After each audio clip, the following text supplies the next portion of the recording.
Presented by Coors Light. Young Sanchez, or franchise Sanchez as I like to call him, in Week 9 versus the Lions, completions and yards are career highs. He was cool, he was calm, he was collected. The kid played outstanding football. And guess what? His offensive coordinator, Brian Schottenheimer, never panicked, did an outstanding job of leading this football team by the plays he called. Coach Rex Ryan, what did you see from the sidelines of this football game? Did you see it the way I saw it? Well, the kid's been trying to get us to go more 2-minute, and I'm a ground and pound guy and all that kind of jazz. And at the end of the day, we said, all right, let it go, kid. I thought Shotty did an outstanding job of play calling, no panic whatsoever. There might have been a little panic on my part, but there was none on his part. And he was, solid as a rock, and so was the kid. He made some big throws, and first game in his career. 323 yards passing, so that was impressive. I'm impressed at the fact that Coach Rex Ryan and I saw the game the exact same way. He had a front row seat. I was home on the couch. That's what we give you here on Playbook. So when you look at this football game, the keys to the game could have been first quarter, second quarter, third. They're all over the place. Yeah. Give me your keys to this football game. I call this little vignette anatomy of a loss. And basically what it is how do you dominate a football game for 3.5 quarters and lose it at the end? Like Detroit did. And I'm going to show you 4 plays, Thurl. Okay, these 4 plays are what contribute to a back-breaking loss for the Detroit Lions. Now, they're down. Jets are down 10 points late. All vert. Seam route. Tight end. Yeah, Sanchez puts it right on him. Great throw. Dustin Keller.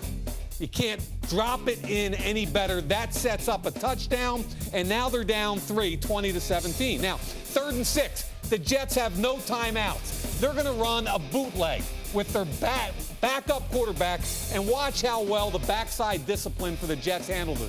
All they got to do is run this football into the line. Right here, you can see they're coming upfield, and the backup quarterback, Drew Stanton, has the ball in his hands with the game on the line and throws the one thing he can't do, an incomplete pass that stopped the clock. They went from 2 minutes to 1:54. Now, roll this clock, roll this.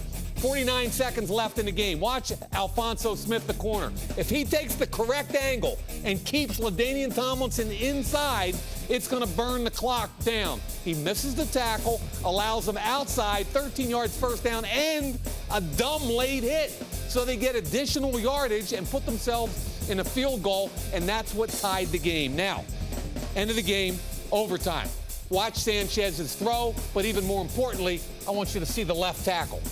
On an island, what a great job. And because of this, he allows Sanchez the area to step up and throw, slide in the pocket, put it on, and lastly, what a horrible angle by the free safety. Free safety knocked over his own corner. So I look at the end of that game, the last 3 minutes of the game, and those 4 plays to me took a 10-point deficit to a victory for the other team. Really tough. I looked at this football game and I said, Calvin Johnson gets an opportunity to cement himself as one of the better wide receivers in our league.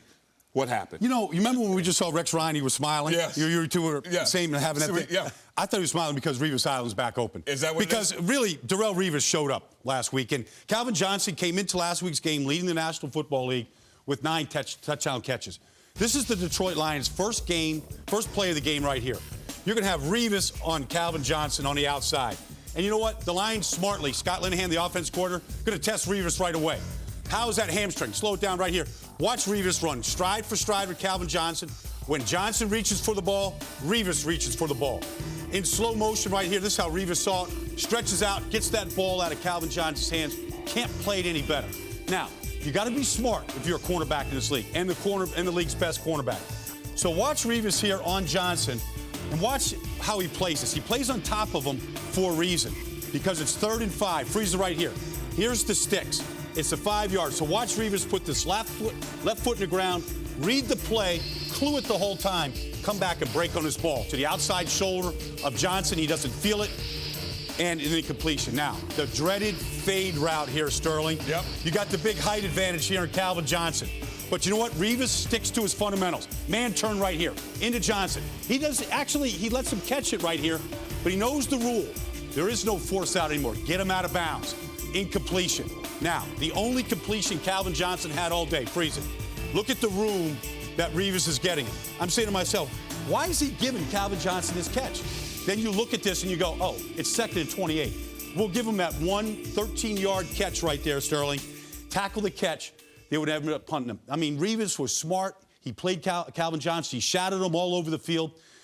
He earned that name of the island last week. I mean, I tell you what, when you can